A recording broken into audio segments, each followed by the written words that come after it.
One of the two drivers accused of participating in a deadly high-speed race down Bayshore Boulevard in 2018 is now out of prison. One of the cars hit and killed a mother and her young daughter. The other vehicle was driven by John Barano, who was 17 at the time. Today, we are hearing from his attorney for the first time since his release last week.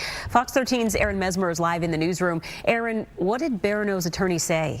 Haley, we're told John Barano continues to feel remorse about what happened. He accepted responsibility, and now he's trying to rebuild his life. Barano served 5 years of his 6-year sentence. He was released from state prison last week. In 2018, Tampa police said he and Cameron Herron were racing down Bayshore Boulevard.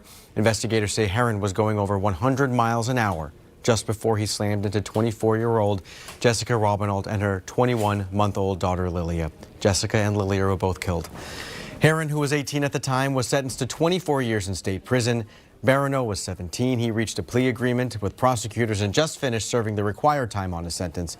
His attorney, Anthony Rickman, talked about how this case impacted everyone involved and the entire community. I think that this case really affected our community as a whole. I mean, when you mention the Bayshore case, people know what case it was.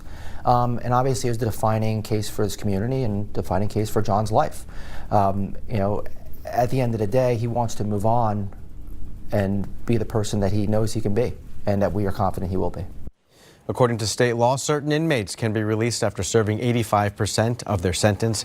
Rickman says this was a precedent-setting case. He says it showed prosecutors will charge drivers with vehicular homicide if they're participating in an act that ends in a death, even if they don't directly cause the death.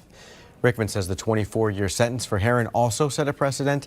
He says it showed prosecutors can be successful in getting a stiff sentence, even in a case involving a teenage suspect. Haley.